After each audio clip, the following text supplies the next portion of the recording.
TVN 24 news নেটওয়ার্কের নিয়মিত আয়োজন টিভিএন অ্যানালাইসিস অনুষ্ঠান থেকে আপনাদের সবাইকে স্বাগত জানাচ্ছি আমি রানা আহমেদ। সুপ্রিয় দর্শক, আপনারা এই মুহূর্তে যারা ঘরে টেলিভিশন সেটের সামনে বসে এই অনুষ্ঠানটি দেখছেন কিংবা আরেকটু পরে টেলিভিশন সেটের সামনে বসে আপনাদের এই প্রিয় অনুষ্ঠানটি উপভোগ করবেন, কিংবা এই মুহূর্তে যারা ফেসবুক লাইভে ঢুকেছেন অথবা আরেকটু পরে ফেসবুক লাইভে ঢুকবেন, কিংবা আরো পরে সময় সুযোগ মতো যারা ইউটিউবে অনুষ্ঠানটি দেখবেন তাদেরকেও আগাম স্বাগত জানিয়ে রাখি। সুপ্রিয় দর্শক, আজকে আমরা ইমিগ্রেশন নিয়ে কথা বলবো। ইমিগ্রেশনের বেশ কিছু গুরুত্বপূর্ণ বিষয় আজকে আমরা আলোচনার জন্য নির্ধারণ করেছি, সেগুলো আমরা আলোচনা করব আপনাদের জন্য। প্রথমে যে বিষয়টি নিয়ে আমরা কথা বলতে চাই সেটা হচ্ছে ভিসা প্রদানে নরম হচ্ছেন নির্বাচিত প্রেসিডেন্ট ডোনাল্ড ট্রাম্প। কোন ভিসার, কোন ক্যাটাগরির ভিসার ক্ষেত্রে ডোনাল্ড ট্রাম্প নরম হচ্ছেন সেটা আমরা কথা বলবো। আমরা কথা বলবো ডিফেন্সিভ অ্যাসাইলাম আবেদনকারীদের আর বায়োমেট্রিক বা আঙ্গুলের ছাপ দিতে হবে না, এই ধরনের একটি বিষয় যে আপডেটগুলো আছে সেটা নিয়ে কথা বলবো। আমরা আরও একটি কথা বলবো, কারণ এই সমস্যাগুলো অনেকেই ফেস করে থাকেন, সে কারণে আমরা এই বিষয়টি যা আলোচনা করব যে পর্যাপ্ত ভিসা না থাকা সত্ত্বেও যারা গ্রিন কার্ড আগেই পেয়েছেন তারা পরবর্তীতে যখন সিটিজেনশিপ পরীক্ষা দিতে গেছেন তখন ইউএসসিআইএস কর্তৃক নানান প্রশ্নের সম্মুখীন হয়েছেন, তোমার সময় হয়নি ইত্যাদি ইত্যাদি ইত্যাদি, কী ধরনের সমস্যার সম্মুখীন হয় এবং তার সমাধান কি আছে সে বিষয় সম্পর্কে আমরা আপনাদেরকে বিস্তারিত বিষয় তুলে ধরবো।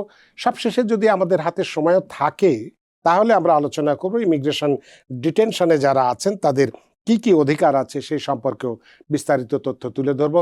সুপ্রিয় দর্শক, এর বাইরেও আপনাদের তো ইমিগ্রেশন সংক্রান্ত নানান প্রশ্ন থাকবেই, থাকাটাই স্বাভাবিক। সেই প্রশ্নগুলো করবার জন্য আমাদের টেলিভিশন স্ক্রিনে যে টেলিফোন নম্বরটি ভেসে উঠেছে তারপরেও আমি বলে দিচ্ছি 646-307-9828 এই নম্বরে ফোন করতে পারেন, কিংবা যাদের ফোন করতে একান্তই অসুবিধা হয় তারা আমাদের ফেসবুকেও প্রশ্ন রাখতে পারেন। সবগুলো প্রশ্ন দেখে শুনে বুঝে নিশ্চয়ই আমরা সবগুলো প্রশ্নের উত্তর দেওয়ার চেষ্টা করব। এবং ইত্যকার এই সমস্ত বিষয়ে আলোচনা করবার জন্য আমাদের স্টুডিওর সঙ্গে আজকে সংযুক্ত হয়েছেন আমাদের সকলের প্রিয়জন, প্রিয় মানুষ, প্রিয় অ্যাটর্নি অশোক কে কর্মকার। জনাব অশোক কে কর্মকার, আপনাকে স্বাগত। শুভ সন্ধ্যা। শুভ সন্ধ্যা বা শুভরাত্রি যাই বলি, এবং শুভ নববর্ষ, যেহেতু মাত্র আজকে 2 তারিখ, তো সে কারণে আপনাকে আজকে স্বাগত জানাচ্ছি যে অনেক ব্যস্ততার সত্ত্বেও আমাদের সাথে সংযুক্ত হয়েছেন, এবং ইতিমধ্যে আমরা কি নিয়ে কথা বলছি সে বিষয়টি আপনি নিশ্চয়ই জানতে পেরেছেন।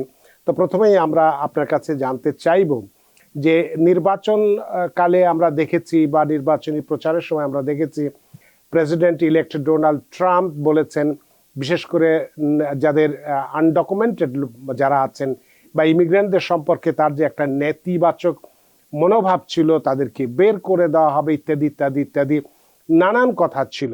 সেই বিষয়গুলো সম্পর্কে আমরা দেখতে পাই যে এই আমরা ইদানিং কালের এখানকার যে মূলধারার যে টেলিভিশনগুলো আছে বা প্রচার মাধ্যমগুলো আছে সেখানে বিষয়টি নিয়ে বেশ গরম আকার ধারণ করেছে। রিপাবলিকানদের মধ্যে 2টো ভাগে বিভক্ত হয়ে গেছে, একদিকে কট্টরপন্থী, একদিকে উদারপন্থী।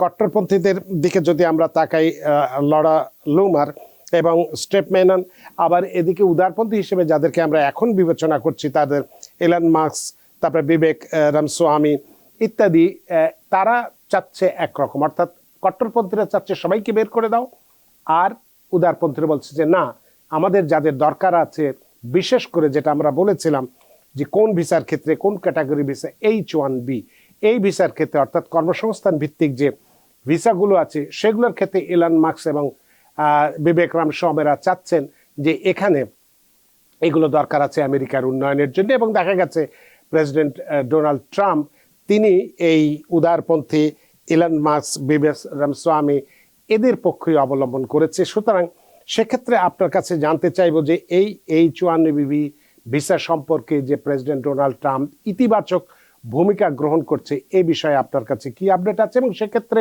কি ধরনের সুবিধা আসবে, বছরে কতজনকে এই ভিসা দেওয়া হয়, সেই বিষয়গুলো যদি আপনি বিস্তারিত আলোচনা করেন তাহলে এক্ষেত্রে যেহেতু বাংলাদেশ এই ভিসার ক্ষেত্রে এখনো অনেক পিছিয়ে আছে, আমাদের কমিউনিটির লোকেরা অবশ্যই উপকৃত হবে এবং তারা বৈধ উপায়ে এই ভিসা নিয়ে এদেশে এসে নিজের জীবনকে সেইভাবে গড়ে তুলতে পারবে যেটা তারা ছোটবেলায় স্বপ্ন দেখেছিলেন। অ্যাটর্নি অশোক কে কর্মকার।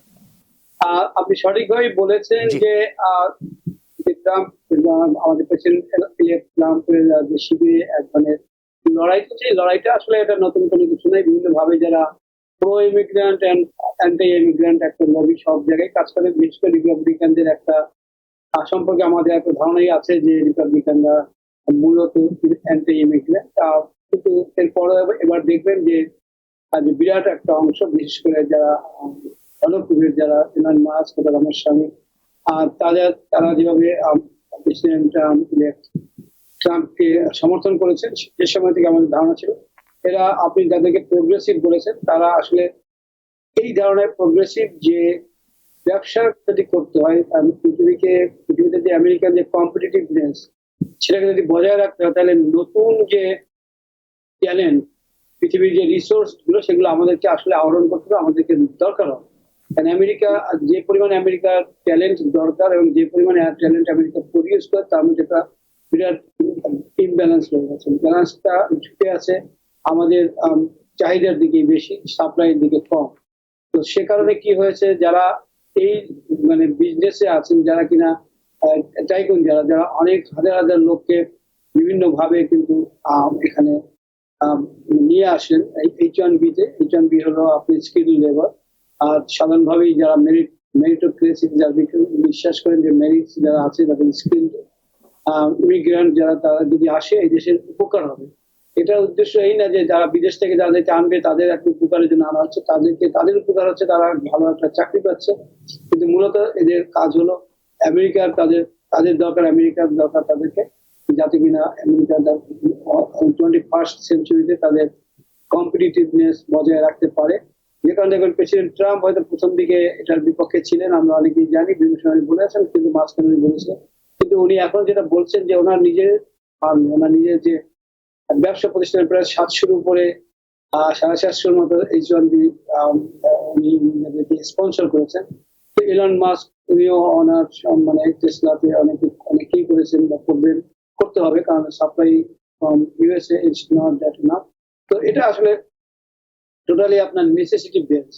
আমি এর মধ্যে খুব নীতি কিছু দেখি না। নেসেসিটি হলো আমাদের দরকার, আমাদের সাপ্লাই সেই অনুসারে নাই যতখানি আমাদের ডিমান্ড আছে ট্যালেন্টের। এবং সেটা সবসময় ছিল আমেরিকা যে আজকে আমরা বলি যে ব্রেন ড্রেন করার কথা বলি, সবকিছু বলি, এটাই কিন্তু সেটাই। যেখানে আমেরিকার অনেক ব্রেন দরকার, আমেরিকা অ্যাকোমোডেট করতে পারে, আমেরিকার দরকার, কিন্তু বিশ্বের বিভিন্ন দেশগুলো তারা যে যা প্রডিউস করেছে সেটাকে তারা ইউজ করতে পারে না।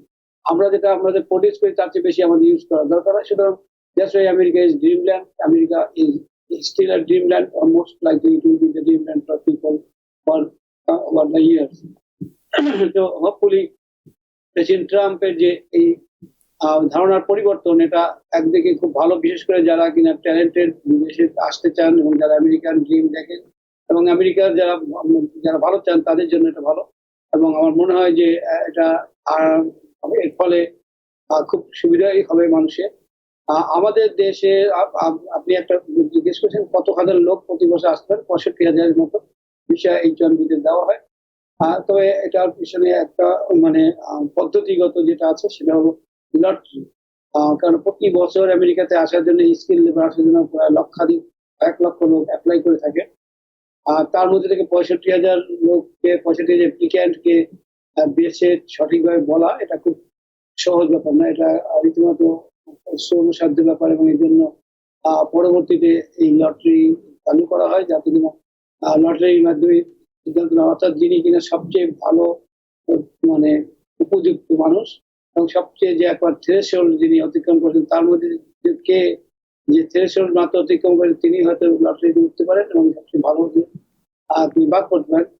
স্টিল একটা মিনিমাম যে কোয়ালিফিকেশন দরকার সেটা H1B, সেটা যাদের আছে তারা প্রত্যেকে আশা করতে পারেন যে লটারি মাত্র 10 দিনের মধ্যে আপনার নামটা এমপ্লয়ার আপনাকে প্রথম সিলেক্ট করবে। পরবর্তীতে আপনি লাকি উইনার প্রসেস করলে মানে দেশে আসতে পারবেন। তো আমাদের দেশের, আমি বলছি বাংলাদেশে যদি যারা করতে চান H1B, তাদের জন্য অবশ্যই যেটা আগেও ছিল এখনো তাই থাকবে। হয়তো প্রেসিডেন্ট ট্রাম্প যখন এটাকে গুরুত্ব দিচ্ছেন, হয়তো এর সংখ্যা বাড়ানো যেতে পারে। অবশ্যই এক্ষেত্রে বিভিন্ন রকম ভাবে যে ভিসাগুলো দেওয়া হয় বিভিন্ন ক্ষেত্রে, সেগুলো কিছু হেল্প করে এটা বাড়ানো হতে পারে, কিন্তু আমরা এখনো সেটা জানি না। Still it's a good thing যে এটা 65,000 যেটা থাকবে এটা থাকবে, কিন্তু আর একটু যদি বাড়ে সেটা বাংলাদেশ সহ বিভিন্ন দেশের সবারই সুবিধা হবে। আপনাদের জন্য। তো আপনি বললেন যে এই ভিসা দেওয়া হয়ে থাকে H1B ভিসা বছরে 65,000 সংখ্যায়। তো এর বাইরেও তো বোধহয় দেওয়া হয়, বা এর উপরেও তো অ্যাডভান্স ডিগ্রি যাদের আছে বা মাস্টার্স ডিগ্রি যাদের আছে তাদেরও তো সে তার পরিমাণটা কত? তাদেরও দেওয়া হয়, সেটা হলো আপনার 20,000। তারা কিনা আপনি যদি এনজিও নট ফর প্রফিট সেখানে যদি থাকেন তাহলে আপনার ইউনিভার্সিটিগুলোতে যারা যারা শিক্ষক তাদেরকে দেওয়া হয়। এদের পরিমাণ মনে হচ্ছে 1010, but still is a good number প্রতি বছর। যারা করতে চান তারা H1B অ্যাপ্লিকেশনের জন্য অবশ্যই রেডি হতে পারেন। এপ্রিলের প্রথম দিকেই এটা আপনার অ্যাপ্লিকেশন করে দিতে হবে আপনাদেরকে। এটার জন্য অবশ্যই স্কিল লেবার যারা তাদের জন্য অবশ্যই এটা সবচেয়ে ভালো। কারণ 3 বছর আপনি প্রথম এবং পরবর্তীতে আরো 3 বছর এক্সটেনশন করা হয়, এর মধ্যে যদি আপনাকে স্পন্সর করে আপনি green card can go to become your citizen. তো এক্ষেত্রে আমার আরেকটি প্রশ্ন আপনার কাছে আসছে, এই যে এখন দেখা যাচ্ছে যে প্রেসিডেন্ট ইলেক্ট ডোনাল্ড ট্রাম্প এখনো ক্ষমতায় বসতে তার বা আনুষ্ঠানিকভাবে ক্ষমতায় বসতে 18 দিন বাকি আছে। এ মাসের 20 তারিখে উনি ক্ষমতায় বসবেন। নির্বাচন হয়ে গেছে, আমাদের নভেম্বরের 5 তারিখে নির্বাচন হয়ে গেছে।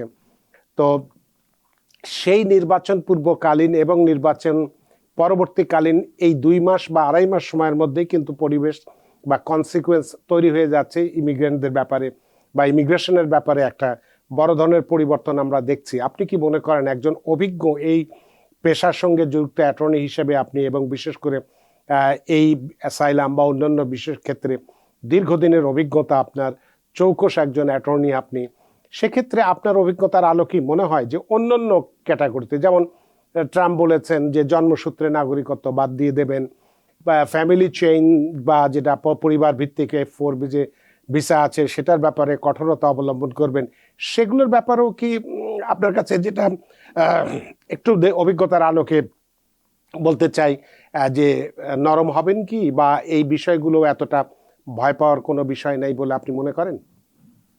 ধন্যবাদ। আমি একটা কথা আমি সবসময় বলি যে আমেরিকান প্রেসিডেন্ট অনেক ক্ষমতাসীন ক্ষমতা নট ব্যক্তি।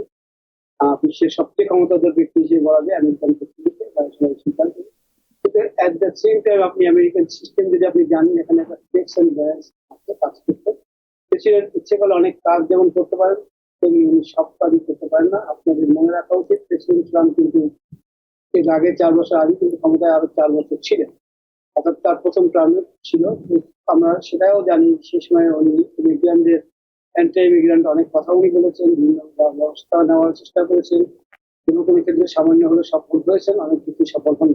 তার কারণ হলো যে লটা চেঞ্জ করতে গেলে ইমিগ্রেশন ল চেঞ্জ মানে যে কথাগুলো উনি বলছেন, বিশেষ করে বার্থ রাইট সিটিজেনশিপ বাতিল করার ক্ষেত্রে আমি বলছি যে এটা অসম্ভব তো অবশ্যই না। যে কোনো কনস্টিটিউশন যে কোনো ঘটনার যদি কনস্টিটিউশন সংশোধন করা যায় সে কারণে এটা সবকিছুই সম্ভব, কিন্তু সম্ভব না হলো বাস্তব ভিত্তিক কতখানি যে পরিমাণ আপনার সংবিধান সংশোধন করতে হবে যদি আপনাকে বার্থ রাইট বাতিল করতে হয়। কারণ এটা সংবিধানের মধ্যে বলা আছে যে যারা কিনা আমেরিকান বর্ন যে কোনো, এখানে কোনো বলা নেই যে তাদের বাবা মার সিটিজেনশিপ থাকতেই হবে কিনা। আসলে আমেরিকায় যদি কেউ বর্ন করে তাহলে সেখানে সিটিজেনশিপ তার থাকবে। পৃথিবীর অনেক দেশেই কিন্তু আপনার আছে যে আপনি বাবা মা যদি সিটিজেন না হন, তার যদি যোগ্যতা না থাকে তাহলে তারা সিটিজেনশিপ পান না। ফাইন, যারা বার্থ রাইট মানেন না তারা। কিন্তু আমেরিকান কনস্টিটিউশন বার্থ রাইট কে প্রোটেক্ট করেছে এবং এটাকে স্ট্যান্ড করেছে, এর মধ্যে বর্ণিত আছে। সুতরাং আপনাকে চেঞ্জ করতে হলে ল না, যেমন চেঞ্জ করতে হবে সংবিধান। সংবিধান আমেরিকান সংবিধান চেঞ্জ করা যায় না, অবশ্যই যায়, বিভিন্ন সময় হয়েছে আপনার 200 এবং অনেকগুলো সংশোধন হয়েছে। সংশোধন করার জন্য যে প্রক্রিয়া নট দ্যাট ইজ, প্রথমত সেই পরিমাণ কিন্তু আপনার 2/3 মেজরিটিও নাই। ডেমোক্রাটদের দরকার, সমর্থন দরকার। তারপরে বিভিন্ন স্টেট গুলোর মধ্যে আপনাকে 3/4 আপনার থাকতে হবে, পাস করতে হবে। সুতরাং আমার কাছে মনে হয় যে এই কথাগুলো মূলত প্রেসিডেন্টের অনেক ইচ্ছাও হতে পারে, এবং এটা তার যে পলিটিক্যাল বেস তাদেরকে আশ্বস্ত করা, তাদের ভোটটাকে নিশ্চিত করে। আপনারা জানেন যে পলিটিক্যাল যারা পলিটিশিয়ান তাদের অনেক রকম বাইন্ডিংস থাকে, অনেক রকম ভাবেই তাদেরকে তাদের দেশকে শান্ত রাখতে হয়, দেশকে বোঝাতে হয় যে ভেরি সিরিয়াস, নোয়িং ফুলি ওয়েল যে এটা হয়তো সম্ভব হবে না, এটা আমার কথা থাকলো, মনের ইচ্ছা থাকলেও এটা দ্বারা আমি ভোট পাবো, কিন্তু I do not see that is coming, because it's like as I said, not impossible, but possible হওয়ার জন্য যে বাস্তবতা, সেই বাস্তবতা আছে বলে আমার একেবারেই মনে হয় না, কারণ এটা গিমিক, পলিটিক্যাল গিমিক, যাতে করে ভোটে করা যায়। তবে একটা জিনিস হলো যে প্রেসিডেন্ট যদি ইমিগ্রেশনের বিপক্ষে থাকে, বিশেষ করে যারা কিনা বৈধভাবে দেশে আসেন না, বা দিতে পারেন না, বা কোনো স্কোপ থাকে না তাদের জন্য, তাহলে অনেক ক্ষেত্রে আমরা দেখেছি বিভিন্ন সময় এটাকে অনেক কড়াকড়ি করা যায়, আর জিনিসটাকে অনেক কঠিন করা যায়, আতঙ্কগ্রস্ত করা যায়, যাদের মানে এই মুহূর্তে বৈধ কাগজপত্র নেই তাদেরকে আতঙ্কগ্রস্ত করা যায়, এবং এটা হয়েছে। তবে এট দ্য সেম টাইম মনে রাখবেন যে প্রেসিডেন্ট যে বর্তমানে যিনি আছেন, যিনি প্রেসিডেন্ট আমেরিকার হন, প্রত্যেকে 4 বছরের জন্য নির্বাচিত হচ্ছেন, এবং প্রেসিডেন্ট ট্রাম্প যেহেতু একবার নির্বাচিত হয়েছেন, আর ওনাকে 4 বছর উনি এই ট্রাম্প পাবেন। তো 4 বছরের মধ্যে ওনার সমস্ত স্বপ্ন বাস্তবায়ন করা, সমস্ত আইন প্রণয়ন করা এফেক্টিভ করে, এটা খুবই কঠিন দুর্গ ব্যাপার। তার কারণ হলো উনি যে আইনই করবেন, প্রায় সব আইনই হয়তো এক্সিকিউটিভ অর্ডার যা করবেন প্রায় সবই আপনার চ্যালেঞ্জ হবে কোর্ট। কোর্ট গুলোতে চ্যালেঞ্জ হলে ডিস্ট্রিক্ট কোর্ট থেকে অ্যাপিল কোর্ট হয়ে যদি সুপ্রিম কোর্ট পর্যন্ত যেতে যায় তাহলে প্রায় অনেকটা সময় লাগবে। সুতরাং দেখা যাবে যে সে কারণে অনেক লই কিন্তু শেষ পর্যন্ত গিয়ে আর কোনো ভাগ্য নির্ধারিত হয়নি, কারণ হলো মানে চ্যালেঞ্জ হওয়ার কারণে। এটা রিপাবলিকানরাও করেছে। এখন যখন বরাক ওবামা করেছিলেন, বরাক ওবামা ছিলেন, তখন তারা বিভিন্ন রকম মামলা করে সেগুলোকে ঠিকিয়ে রেখেছেন। এখন আবার যে বর্তমান অবস্থায় যারা ইমিগ্রেন্টদের পক্ষে আছে, বিভিন্ন সংগঠন থেকে শুরু করে ডেমোক্রেটিক পার্টি, তারাও কিন্তু আমার ধারণা অলরেডি প্রস্তুতি নিচ্ছেন যে তারা যেসব প্রেসিডেন্ট ট্রাম্প যেসব এক্সিকিউটিভ অর্ডার অথবা আইনের চেঞ্জ করতে হবে অথবা পলিসি চেঞ্জ করতে হবে, প্রত্যেকটাকেই কিন্তু চ্যালেঞ্জ করা হবে কোর্টগুলো। সুতরাং it will take time and most likely 4 years will not be enough. So আতঙ্কগ্রস্ত মানুষ হবে না এমন না, অবশ্যই হবে। আতঙ্কগ্রস্ত না হয়ে আমি সতর্ক থাকতে বলছি, just try to be updated exactly what happens, how happens, and at the same time আমি সবাইকে বলবো যারা বৈধভাবে আছেন অথবা যাদের কাগজপত্রে সামান্য ঘাটতি রয়ে গেছে, একটু সতর্ক থাকা যে কিভাবে আপনি নিজেকে সেভ করতে পারেন, আপনার কি কি অধিকার আছে সেই অধিকার নিয়ে আপনি যেমন আপনি আপনার বাড়িতে যদি ডিএইচএস মানে আইস থেকে লোক আসে, তাদের হাতে যদি ওয়ারেন্ট না থাকে তাহলে আপনি তাদেরকে ঢুকতে দিতে বাধ্য হন। আপনাকে এটা জানতে হবে, অথবা আপনাকে যদি অ্যারেস্ট করে বলতে চায় তাহলে আপনাকে আপনার মুখ থেকে ইনক্রিমিনেটিং, যাতে কিনা যে ইনক্রিমিনেটিং মানে হলো এমন কোনো কথা বললে, যে কথা বললে আপনার নিজের জন্য ক্ষতি হবে, কোর্টে আপনি সেটাকে আপনার বিরুদ্ধে ব্যবহার করা যাবে, এমন কোনো কথা বলতে কিন্তু আপনি বাধ্য নন। আপনি বলতেই পারেন যে আমার একজন অ্যাটর্নি দরকার, অ্যাটর্নি দরকার। So this are the things আমরা এর আগেও কিন্তু ট্রাম্পের সময় বলেছি, বিভিন্ন সময় আমরা চেষ্টা করেছি যারা কিনা তাদের এই রাইট গুলো, বেসিক রাইট গুলো জানার জন্য যে আপনি কতখানি এখানকার পুলিশ, সেটা ডিএইচএস এর আমরা বলি পুলিশ হোক অথবা আইসিএস পুলিশ হোক অথবা অন্য কেউ, আপনি কিন্তু সেটা আমাদের ওই পার্টির যে পুলিশদের সম্পর্কে ধারণা সেটা কিন্তু না, আপনার গায়ে কেউ হাত দিতে পারে না। সুতরাং you should not be afraid যে আপনাকে ধরলে টর্চার্ড হবেন, অথবা বাংলাদেশের ডিজিএফআই এসে আপনাকে ধরে নিয়ে যাবে, এনে সে আপনি করবে। You are not, you are in the America, so you have all the right. American সয়েলে যারা আছেন তাদের প্রত্যেকেই কিন্তু আমেরিকান যে সিটিজেন, তার যে রাইট আপনার সেই রাইটই কিন্তু রয়ে গেছে। এখানে পুলিশের ভয় নাই, ডিজিএফআই এর ভয় নেই, এনএসএ এর ভয় নেই। আপনি নিশ্চিন্তে থাকতে পারেন যে আপনার সেই রাইট রয়ে গেছে। আপনি শুধু সত্যি মানে যেটা আপনার রাইট সেটা আপনার ফিফথ অ্যামেন্ডমেন্ট রাইট রয়ে গেছে, আপনি কথা না বলতে পারেন, আপনাকে ইনফরমেটিভ কিছু বলতে পারবেন না, এবং আপনার বিরুদ্ধে যদি ওয়ারেন্ট না থাকে মানে থেকে, তাহলে আপনি তাকে কাউকে আপনার দরজা খুলতে পারবেন। সুতরাং এইগুলো আপনাকে একটু জানতে হবে। যে কোনো সময় আপনি আইডি রাখার সাথে আপনাদের সাথে রাখতে হবে, কারণ আইডিটা একটা যদি অনেকে আইডি রাখেন না, মনে করেন যে এটা দরকার নেই, দরকার আছে, এটা আবার আইন, এটা না থাকার কারণে আপনাকে আপনি চেঞ্জ হতে পারেন। সুতরাং আপনার যেগুলো আপনাকে প্রোটেক্ট করবে সেই সবগুলো আপনার ইনফরমেশন আপনার থাকা দরকার। তারপরে তো আপনার যদি অ্যাটর্নি থাকে, আপনি তার সঙ্গে যোগাযোগ রাখবেন, আপনি দেখবেন যে আপনি নিজেকে প্রোটেক্ট করবেন। Again, be cautious, not pain. Supreme কোর্টে 9 জন বিচারপতির মধ্যে 6 জনই আছে রিপাবলিকানদের, তারপরে প্রেসিডেন্ট নিজেও আছেন। এই যে 4টা বডি, এই সবগুলোই যেহেতু রিপাবলিকানদের পক্ষে বা প্রেসিডেন্ট ট্রাম্পের পক্ষে, তিনি যদি কংগ্রেসে আইন পাশ নাও করতে পারেন এবং যদি নির্বাহী আদেশ দিয়ে কোনো বিষয়কে বাস্তবায়িত করতে চান এবং সুপ্রিম কোর্ট যদি সেটাকে সাপোর্ট করে, তাহলে তো লোকাল বা ফেডারেল যে অন্যান্য কোর্টগুলো আছে সেগুলোর তো কার্যকারিতা থাকবে না। তখন কি তার এই বিষয়গুলোকে বাস্তবায়িত করতে পারবেন তিনি? ধন্যবাদ। আমার কাছে মনে হচ্ছে যে আমেরিকান কোর্টগুলো সম্পর্কে যদি ধারণা থাকে, আমেরিকান কোর্টগুলোতে বিশেষ করে সুপ্রিম কোর্টের যে কথা বললেন, বর্তমানে 6 জন বিচারপতি মূলত কনজারভেটিভ মনোনীত, প্রেসিডেন্ট ট্রাম্প নিজেই করেছেন 3 জনকে মনোনীত। এর একটা এর অর্থ হচ্ছে তাদের টেন্ডেন্সি, তাদের inclination towards the conservative views and faith. কিন্তু এর মানে এই না যে তারা আইনের প্রতি শ্রদ্ধাশীল না, যে তারা আইনকে, এটা বাংলাদেশের বিচারালয় না যেখানে আপনি সরকার পরিবর্তনের সাথে সাথে সব বিচারকরা তাদের বিচারকের মন মানসিকতা চেঞ্জ হয়ে যায়, তখন নিজের দেওয়া মানে রায় আবার চেঞ্জ করে ফেলবেন। আমরা স্বাধীনভাবে পরাধীন, মানে আমেরিকান কনস্টিটিউশন, আমেরিকান বিচার ব্যবস্থাকে এত সরলীকরণ করার সুযোগ নেই, কোনো রকম কোনো কারণ নেই। যারা কনজারভেটিভ ফেইথে বিশ্বাস করেন, তার মানে এই না তার প্রিন্সিপালে বিশ্বাস করেন, কিন্তু rule of law is there. সুতরাং একটা আইন যদি আমেরিকান প্রেসিডেন্ট করতে চান, তাহলে তাকে যে আইনগুলো করার জন্য যেসব পদ্ধতি, সেই পদ্ধতি তাকে অবলম্বন করতেই হবে। প্রশ্ন উঠবে গিয়ে হয়তো শেষ পর্যন্ত যে এটা দুটো ভাবে কিন্তু একটা আইনকে চ্যালেঞ্জ করে, প্রসিডিউরাল ওয়েতে আর হলো সাবস্টেন্টিভ ওয়েতে। প্রসিডিউরাল ওয়েতে যেভাবে উনি করছেন, যে প্রেসিডেন্টের অর্ডার দিয়ে উনি কি আইন চেঞ্জ করতে পারেন? এমন কোন প্রেসিডেন্ট অর্ডার দিলেন যে অর্ডার আলটিমেটলি আইনটাকেই চেঞ্জ করে দিলেন, it can be challenge in court. এবং আমার ধারণা, যদিও সুপ্রিম কোর্টের 6 জন আপনার বিচারপতি কনজারভেটিভ, তারা কিন্তু এই কথা এসে বলবেন না যে তুমি প্রেসিডেন্ট তার অর্ডার দিয়ে আইন চেঞ্জ করতে পারেন, যেটা তার করা উচিত ছিল থ্রু লেজিসলেচার, রাইট, পার্লামেন্ট, এবং আমরা বলি কংগ্রেস, চীনের, তাদের মধ্যে।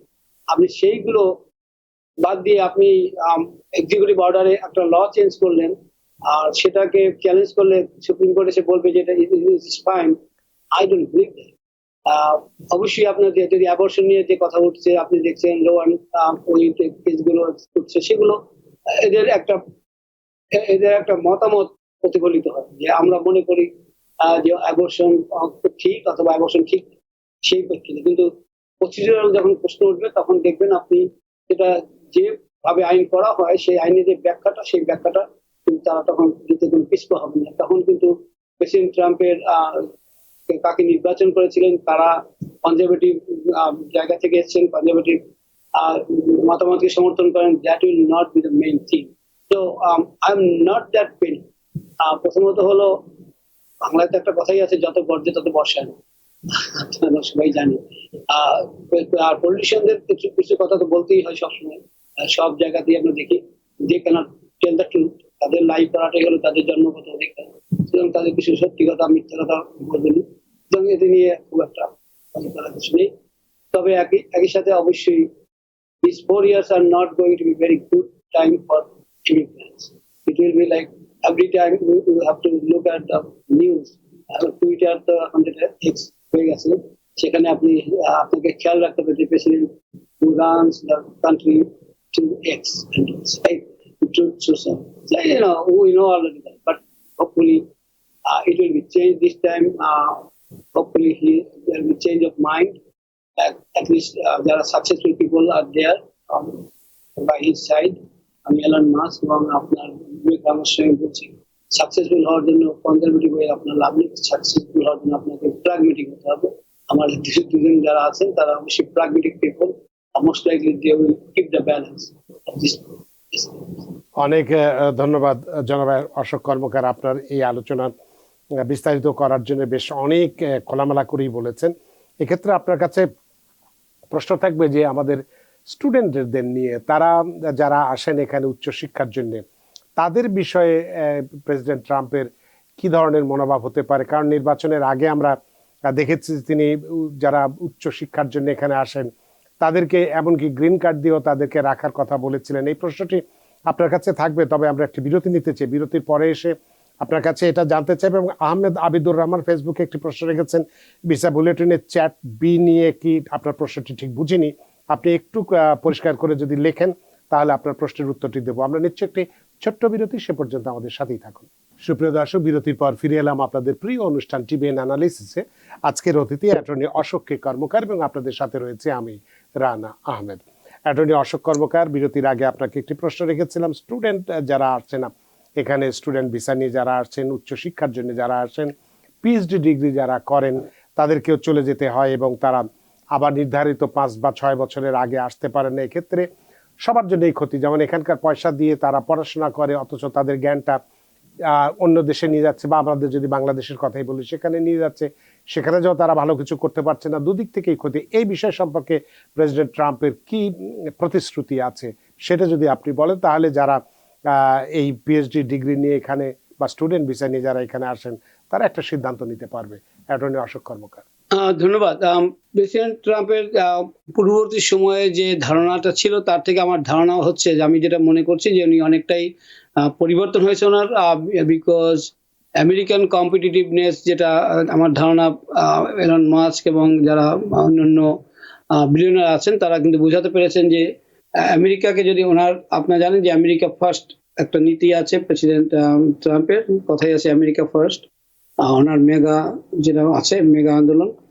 তো আমেরিকা ফার্স্ট হওয়ার ক্ষেত্রে যে আমেরিকাকে যারা ফার্স্ট রাখতে পারে তারা হলো মেধা হলো আমাদের, আমি আগেই বলেছিলাম যে আমাদের এনাফ সাপ্লাই নেই, যে পরিমাণ আমাদের দরকার মেধার আর যে পরিমাণ প্রডিউস করছে আমেরিকান শিক্ষা প্রতিষ্ঠানগুলো, তার থেকে যে ইমব্যালেন্স আছে, ইমব্যালেন্সটা এটা ঝুঁকছে আমাদের, কমটা হচ্ছে আমাদের এই দেশ থেকে আমরা পাচ্ছি না, মানে সাপ্লাইটা কম হচ্ছে। তো সাপ্লাই ডিমান্ডের থিওরি যদি আপনি ধরেন, আমাদের দরকার হবে মেধার নতুন মেধা, ভালো মেধা বিশ্বের অন্য জায়গা থেকে আনাটা আমাদের জন্য জরুরি।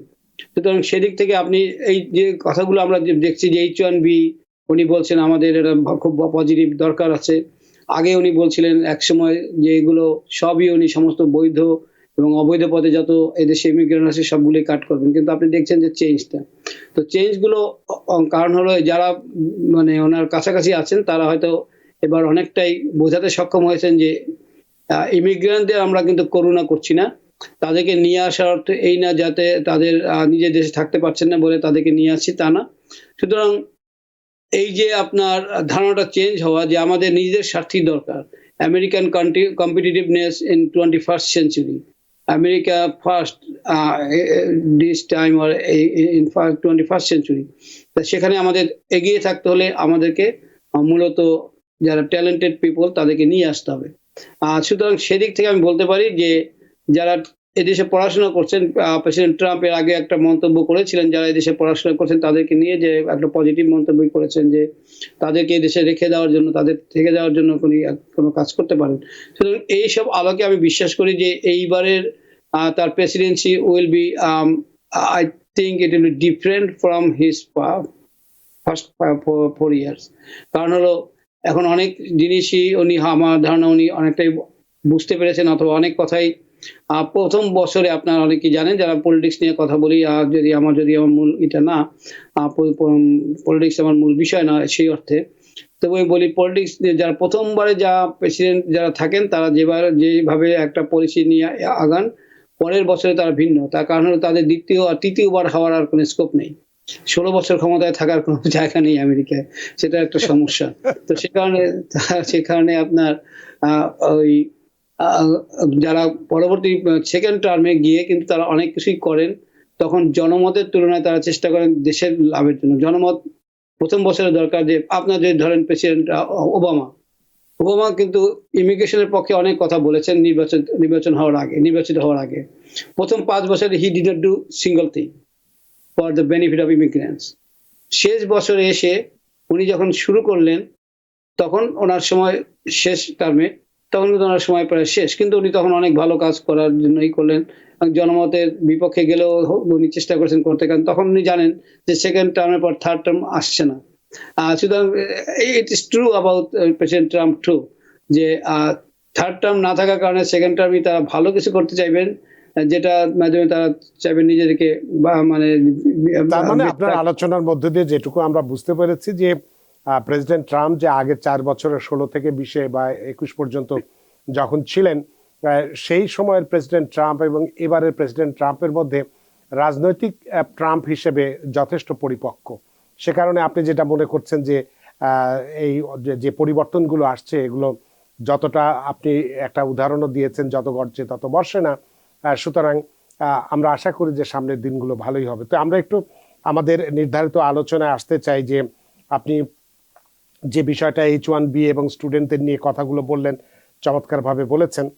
তো আমরা একটু দ্বিতীয়টায় আসতে চাই, সেটা হচ্ছে যে ডিফেন্সিভ অ্যাসাইলাম আবেদনকারীদের যে বায়োমেট্রিক বা আঙ্গুলের ছাপ যে দিতে হবে না, কারণ আমরা জানি যে 2020 সালের নভেম্বর মাসে ট্রাম্প যে মোশন টু রিওপেন বা অন্যান্য যে অনেকগুলো বিষয়ের ক্ষেত্রে কিছু নতুন আদেশ জারি করেছিলেন বা নিয়মাবলী তৈরি করেছিলেন, বাস্তবায়িত তখন করেননি।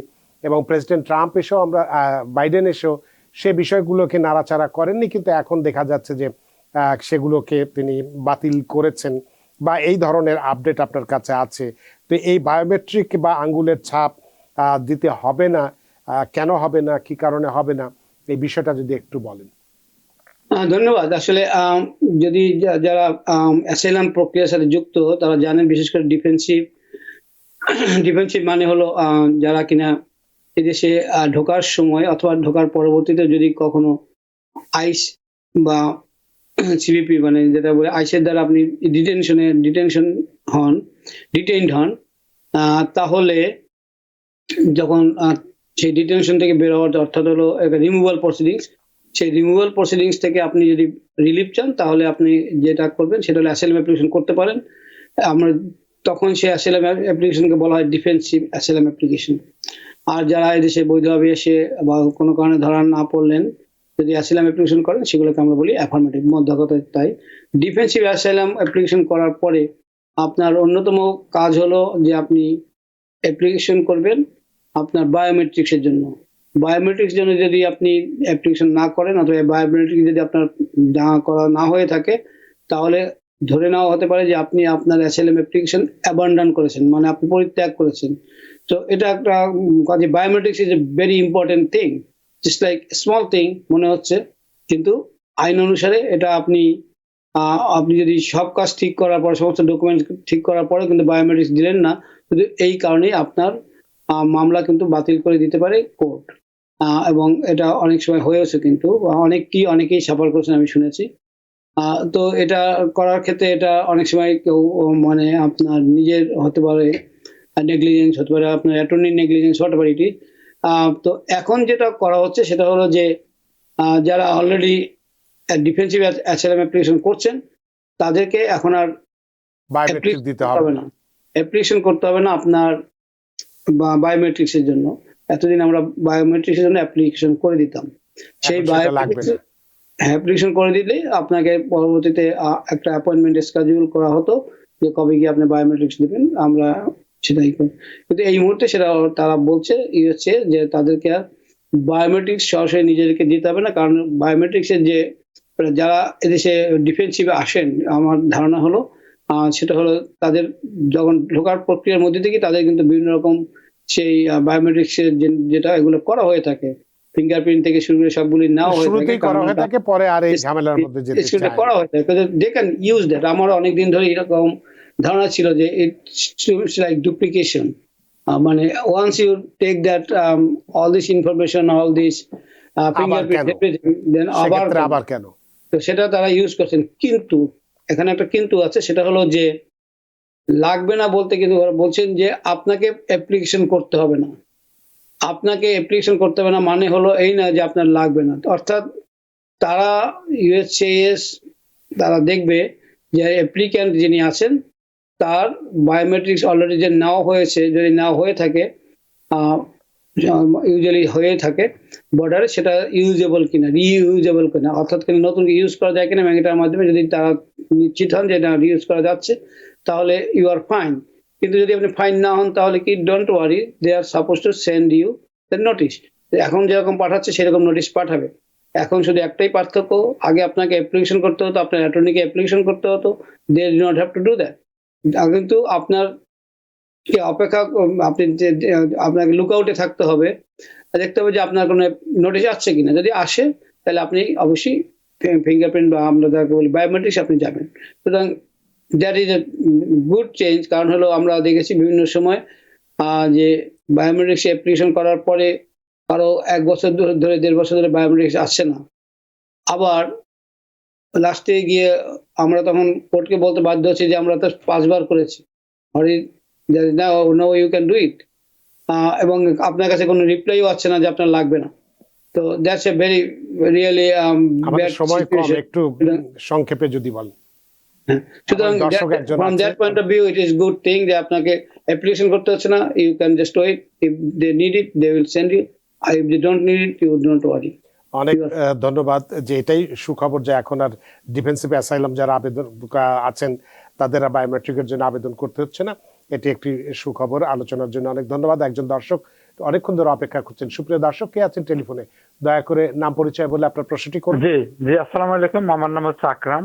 জি, আমার একটা কোশ্চেন আছে। আমার মা এই দেশে আসছে টুরিস্ট হিসেবে, আমি ওনাকে নিয়ে আসছি 3 সপ্তাহ আগে। তো আমার মায়ের জন্য আমি অ্যাপ্লাই করছি ইমিগ্রেশন, আমি একজন ইউএস সিটিজেন। তো আমার কোশ্চেন হচ্ছে, আমার মা যেহেতু আমি অ্যাপ্লাই করছি, তো এখন ওনার জন্য কি আমি কোনো এক্সটেনশন করতে পারবো, নাকি ওনাকে দেশে যেতে হবে আফটার 6 মান্থ? অনেক ধন্যবাদ জনাব আকরাম। অ্যাটর্নি কর্মকার। ধন্যবাদ আপনাকে প্রশ্নের জন্য। প্রথমত আপনি অ্যাপ্লিকেশন করছেন, তার মানে I-130 অলরেডি করে দিয়েছেন এবং উনি এখানে এসছেন।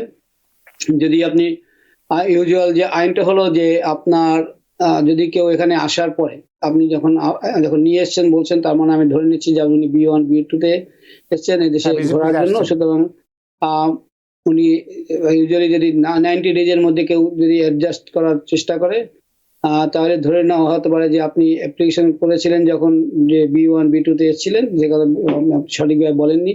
সুতরাং if you do within after 90 days that could be revertible presumption, তার মানে আপনি পরবর্তীতে চেঞ্জ করেছেন মাইন্ড, তখন I-485 যেটা বলে অ্যাডজাস্টমেন্ট স্ট্যাটাস করতে পারেন আপনার মায়ের জন্য। আপনার মাকে অ্যাপ্লিকেশন করবে অবশ্যই।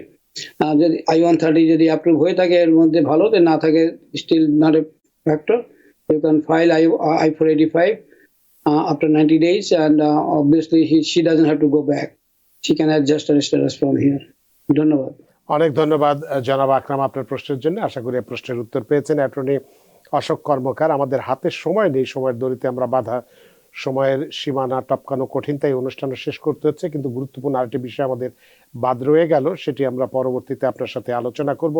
আপনি সারাদিনের এই কর্মক্লান্ত বা ব্যস্ততা উপেক্ষা করে আমাদের সাথে আজকে সংযুক্ত হয়েছেন এবং গুরুত্বপূর্ণ একটি বিষয়ে বিস্তারিত আলোচনা করেছেন। যদিও আপনার হয়তো একটু ইন্টারনেটের কারণেই হোক বা যে কোনো কারণেই হোক সাউন্ড একটু খারাপ থাকে, অনেক দর্শকই বলেছেন যে আপনার সাউন্ড শুনতে পাইনি, তারপরেও আপনার এই আলোচনার মধ্যে দিয়ে আমরা অনেক কিছু ঋদ্ধ হতে পেরেছি। সত্যি আপনার কাছে আমরা ঋদ্ধ এবং প্রাণিত। সবাইকে ধন্যবাদ, দর্শক শ্রোতা সবাইকে ধন্যবাদ আপনার আমাকে ধরিয়ে দেওয়ার জন্য যে সাউন্ডের ব্যাপারটা, আই কারেক্টেড দ্যাট। ধন্যবাদ সবাইকে, শুভরাত্রি। আপনাকেও অসংখ্য ধন্যবাদ। সুপ্রিয় দর্শক, এতক্ষণ আমরা আলোচনা করলাম আমাদের প্রেসিডেন্ট ইলেক্ট ডোনাল্ড ট্রাম্প, তিনি কি পরিবর্তন বা তার মধ্যে কি পরিবর্তন আসছে, বিশেষ করে ইমিগ্রেন্টদের নিয়ে বা ইমিগ্রেশন বিষয় নিয়ে। এর মধ্যে একটি বিষয় আমরা পরিষ্কার হতে পেরেছি, H1B এই ক্যাটাগরির ভিসাটির ক্ষেত্রে যথেষ্ট নরম হয়েছেন। কট্টরপন্থীদের থেকে উদারপন্থী যারা আছেন তাদের পক্ষেই প্রেসিডেন্ট ট্রাম্প অবস্থান নিয়েছেন। এবং আমরা ধরে নিতে পারি অন্যান্য ক্যাটাগরি যেগুলো আছে সেগুলো একেবারে যারা অপরাধ করছে, সেটা আপনার আমার বাড়িতেও কেউ আসলে যদি অপরাধ করে তাকেও আমরা আমার বাড়িতে রাখবো না, এটা সত্য, সেটা কখনো উদাহরণ হিসেবে ব্যবহৃত হতে পারে না। সে কারণে যারা আমরা আছি আনডকুমেন্টেড হলেও দেশে আইন শৃঙ্খলা মেনে চলছি, কোনো রকম অসুবিধা করিনি, কোনো খারাপ কাজ করিনি, তাদের জন্য ভয়ের কোনো কারণ আছে বলে আমরা মনে করি না। সুপ্রিয় দর্শক, আজকের অনুষ্ঠানের মধ্য দিয়ে নিশ্চয়ই আপনারা বিষয়গুলো অবগত হতে পেরেছেন। আশা করি আজকের অনুষ্ঠান যথেষ্ট ভালো লেগেছে। সুপ্রিয় দর্শক, যে যেখানেই থাকুন, ভালো থাকুন, সুস্থ থাকুন, নিরাপদে থাকুন। TVN 24 নিউজ নেটওয়ার্কের সাথেই শুভরাত্রি। TVN 24 টেলিভিশন দেখতে আজই কল করুন 7187776556। লগ ইন করুন www.totalcablebd.com। নিউ ইয়র্ক থেকে সম্প্রচারিত TVN 24 টেলিভিশন বিশ্বজুড়ে বাঙালির কণ্ঠস্বর।